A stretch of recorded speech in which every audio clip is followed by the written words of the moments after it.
Hey everyone, welcome back to our channel. If you're new here, please subscribe. I'd really love that. If you're returning, how you doing? What we're going to be talking about today is what people are seeing and experiencing in everyday life when it comes to being of the prepared mind. And I get sent pictures and videos and emails. And if you would like to do so, my email's in the description box below. So this first email comes in with some pictures. And this is very interesting. And I looked this up and I researched it, and son of a gun, it is true.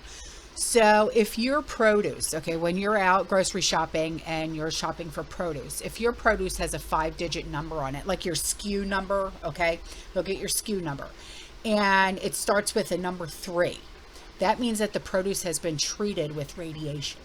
Now, if your produce has a 5-digit number on it that starts with the number 8, that means it has pesticides on it. Now, if your produce has a 5-digit number and it starts with the letter 9, that means it's organic. Like your bananas will say 94011, right? It's certified organic, okay? And if you want to reduce your toxic burden, these are things that you want to know, okay? So look at your SKU numbers, look at, what the number starts with, okay? And please do your own research with this. I did this and I was just like, wow, son of a gun. I would have never thought to look at that, or even know what those numbers actually mean. Yeah. And this goes back to a video that I had done, oh my goodness, a while ago about a company called Apeel, A-P-E-E-L.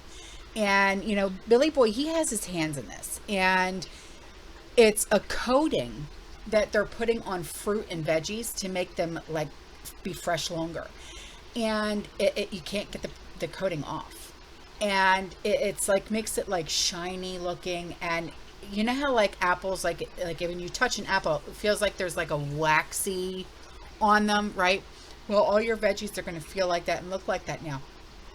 And it's because there's a coating on it, and it's by Apeel, A-P-E-E-L. So this is just some things that you should be aware of, okay, when you're doing your produce shopping, okay?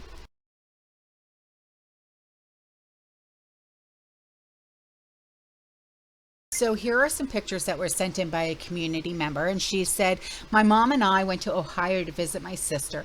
We got 30 pounds of hamburger for $15. Whoa. From a friend of hers that owns a restaurant. Oh, good gracious me.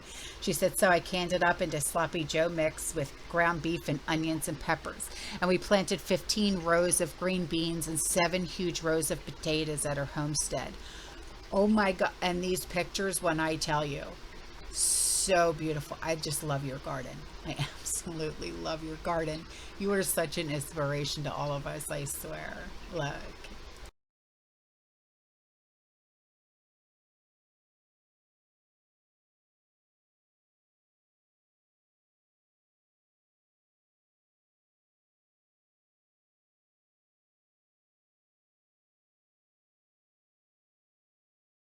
So here are some videos that were sent in by community members.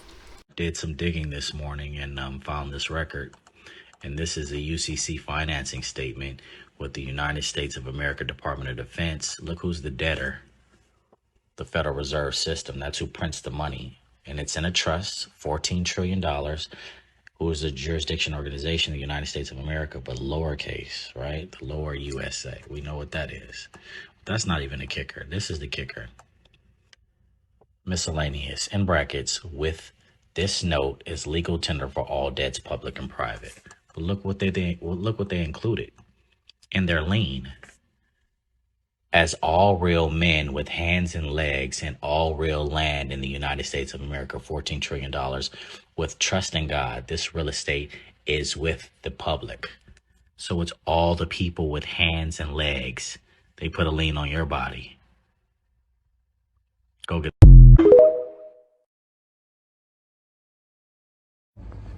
Okay, so I kind of want to expose some chemtrail truth here. As most of you know, we're selling the plane, so we're not getting paid out anymore. This plane has been certified to use the chemtrail fluid DK5812. And so it holds 50 gallons in each tank here, and then the fuel goes in this one. And then right in the exhaust, just right up here, there's a injector that sprays the fluid when you turn on the switch. And the switch, it won't spray fluid unless the engine's running because it's like real toxic chemicals. So it needs to make sure like you're in the air. We get paid about $10 a gallon to spray the stuff. And this has a government issued retrofit kit. And you can see down here, they installed this switch. As you can see, it says chemtrails. You just turn it on and then you just collect money. That's how it works.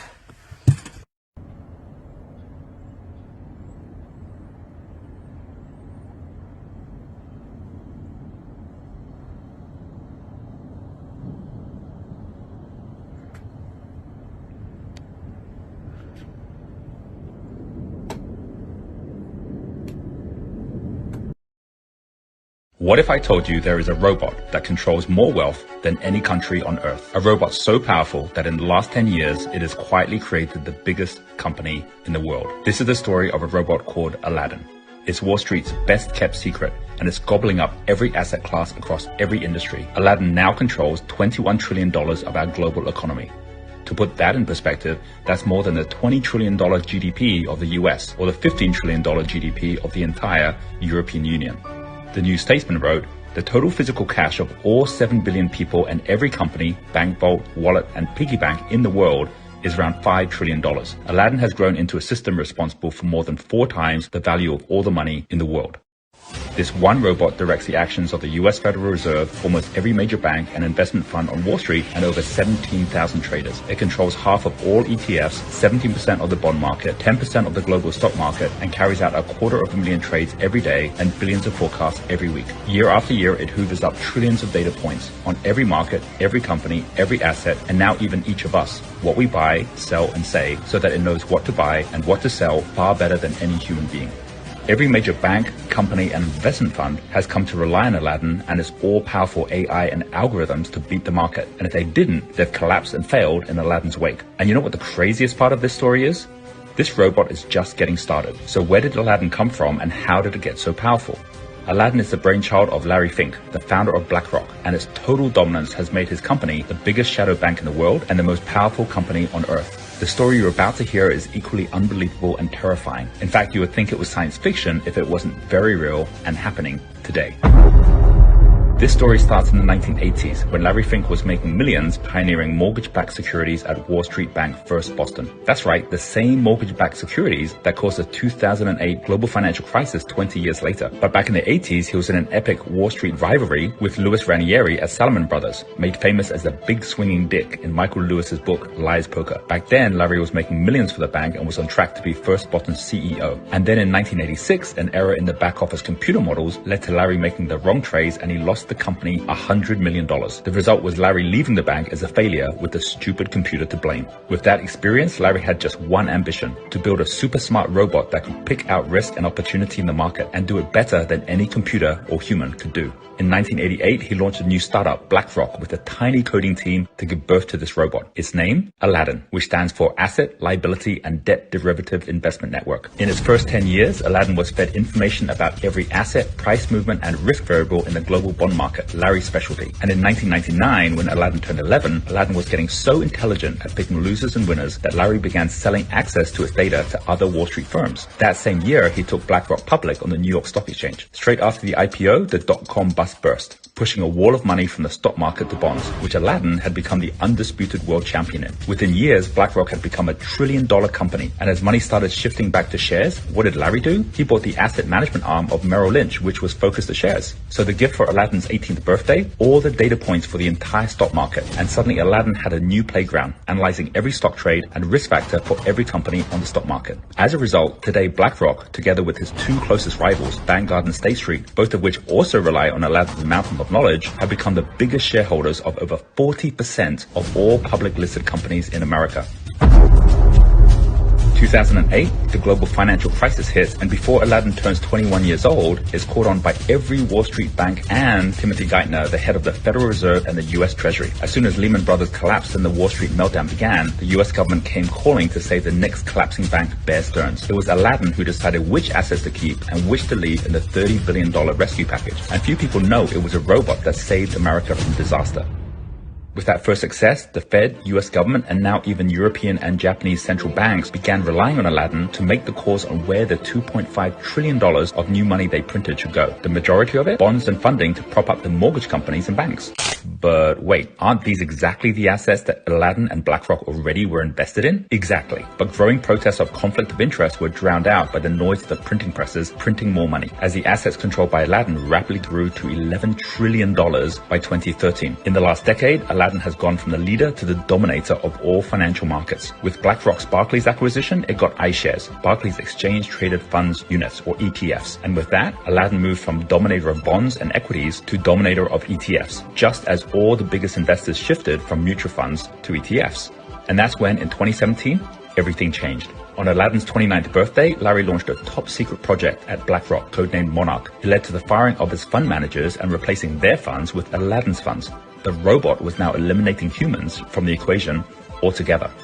And as a result, today over 70% of all trades on US stock markets are decided by robots, with Aladdin leading the way. These trades are completed from beginning to end without a human involved, in high-frequency trading far faster than a human can execute. Now, if this was just a story about a robot taking over the job of Wall Street traders, you might not be so concerned, unless you're one of those traders. But in the last 3 years, as Aladdin hit $20 trillion in assets, incredibly, it has begun to consume and control at an even faster rate. First, in 2020, as Aladdin turned 32 years old, the US government and Federal Reserve again came calling as the pandemic hit.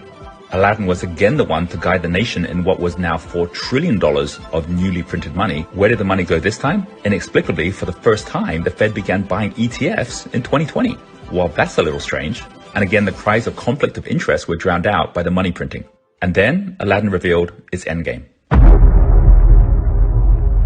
Recently, BlackRock acquired eFront, which collects data on the things that you and I own, including private equity and real estate. And since then, Aladdin has consumed eFront's data on the entire global real estate market. And yep, you guess what happened next. Over the last 2 years, BlackRock and other funds using Aladdin's data have begun buying up single-family homes, where they can afford to outbid the rest of us as they have unlimited financing at hyper-low interest rates. The result is home prices rising by 20% over the last 2 years and pushing now even big players like Zillow out of the market. And here we see Aladdin's endgame, to be the one hyper-intelligent AI robot that not just controls Wall Street assets, but all assets, public and private. Now, I'm not into conspiracy theories, but even a skeptic with eyes wide open can see the signs. We're already at a point where no one can compete without Aladdin. As CEOs and asset managers like Anthony Malloy are now saying, Aladdin is like oxygen. Without it, we wouldn't be able to function.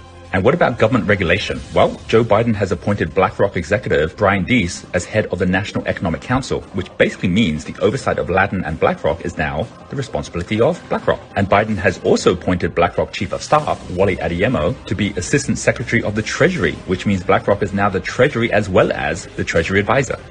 And this story is far from over. The genie is out of the bottle. And Aladdin has already reached a tipping point where one robot controls more wealth than any person or country. But as Aladdin's AI capabilities continue to grow, and with its rate of control rising by another $1 trillion to $2 trillion in new assets every year, it looks inevitable that Wall Street's secret weapon could end up owning everything, and we end up owning nothing. So what do you think? Are you indifferent, surprised, angry, afraid, or have a different point of view? And if you found this interesting, if not a little alarming, before you go, do subscribe so I can keep you updated with more news on the exploits and adventures of Aladdin.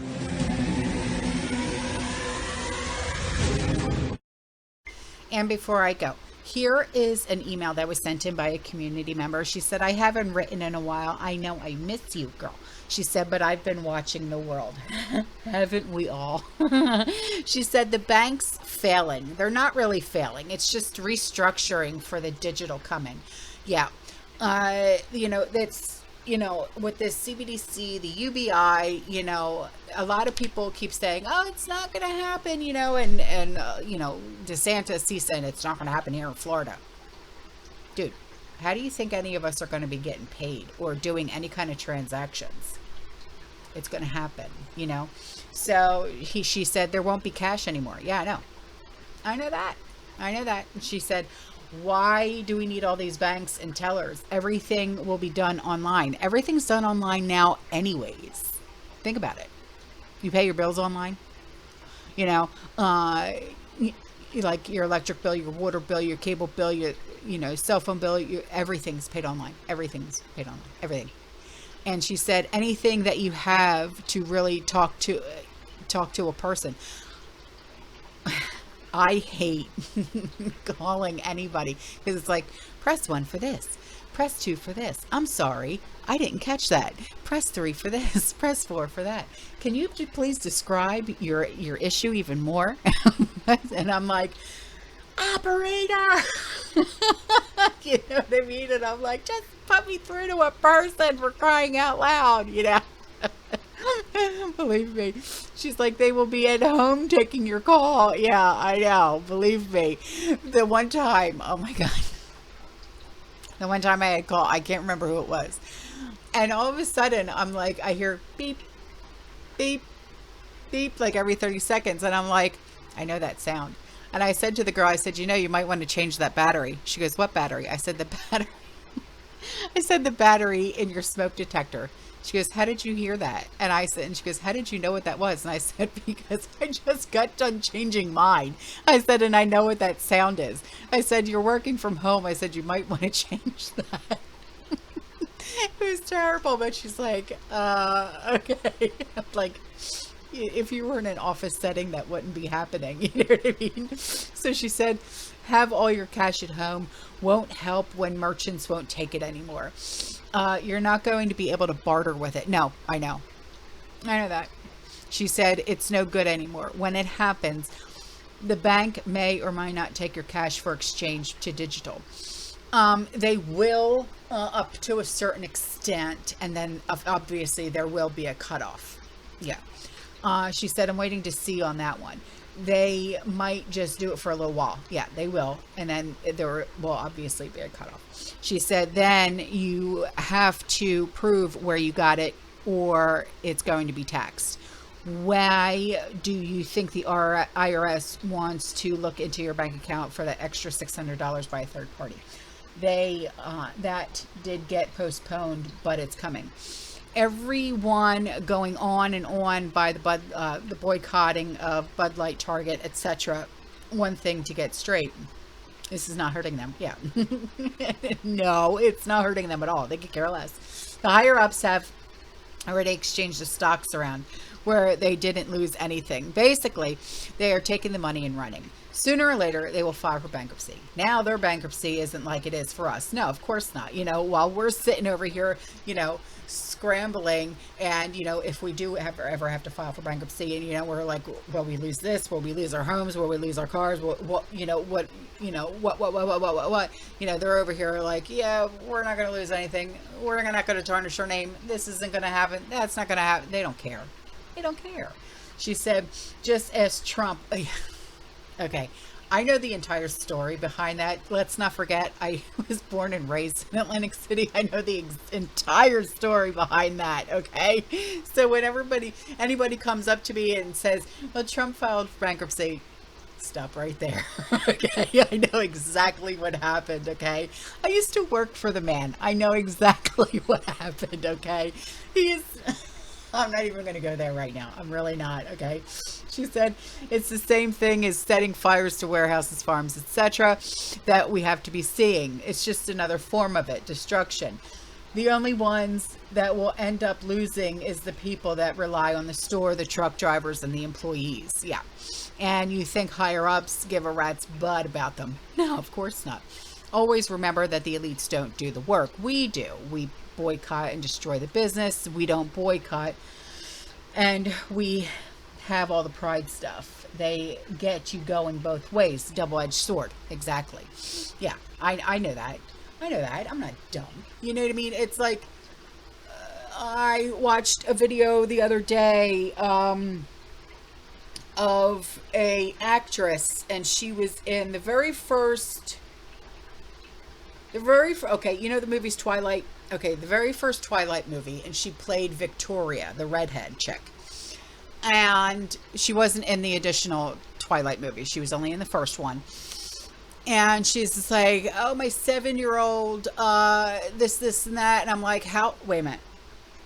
How does your 7-year-old know anything about anything when they don't, do they even know how to spell their name first? First of all, okay.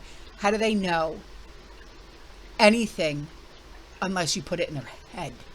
Okay. So stop right there. They didn't say, oh my God, Target's celebrating me. No. Shh. Shush. Okay. So she said, so her words literally fell on deaf ears. You know what I mean? So she goes on to say, let's look at Baltimore with the curfews. Yeah. And the reason why I said what I said, that I felt like it should be nationwide is because, first of all, I'm a mom. Second of all, I'm a grandmom. Okay. And I think that we should have nationwide curfews for these kids who like to run amok. Okay. I mean, if you were to literally come here to Tampa at night on a weekend, you would run the other way when I tell you, okay? She said it's called going back to the sundown towns. The majority of it was basically for black youths. Oh, well, all right. But, it's not just the black youths or the Latino youths that are wrecking havoc. It's all races, all boys, girls, doesn't matter. It really doesn't matter. It's all of them that are doing it. And, like around here, you can't even go to take your kids to the park without something popping off around here. It's getting bad. It really is. And she said, you see the video you posted? What was the main race? White kids only got in trouble if they were causing trouble. Just tell them to go home before I tell your parents. Well, it's not like it used to be when we were growing up, where your butt better be in the house when the street lights came on, and these kids are controlled by social media. They do what they see on the TikTok and what they see on Instagram and what they see on Facebook and what they see on this and that and the other. And I don't think that kids should have social media, up until they're a certain age. But that's just my opinion, I think that devices and social media are the babysitter. And I think that needs to be turned around. And she said, where am I? It may be different for nowadays, though. Yeah, it is. She said, I don't know if it will work or not. Kids carry boomsticks now. Kids were scared of the police, but not anymore. I know that. Back then, they tried holding parents responsible and give them a fine. Didn't work in the poorer neighborhoods, so they sent kids off to boot camp for a while. Those were even scarier in the streets. Sometimes it works and sometimes it didn't. More the latter. Well, the sad thing is that it's not like when we were growing up where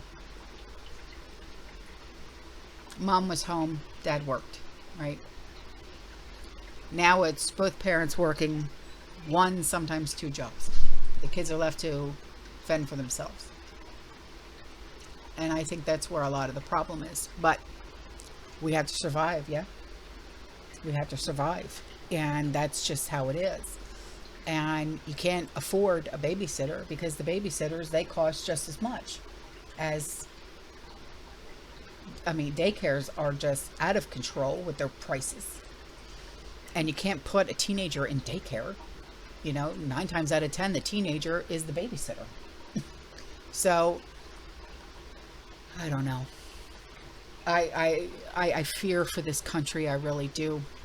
And just think, these teenagers that are running amok now, they're supposed to be our future leaders.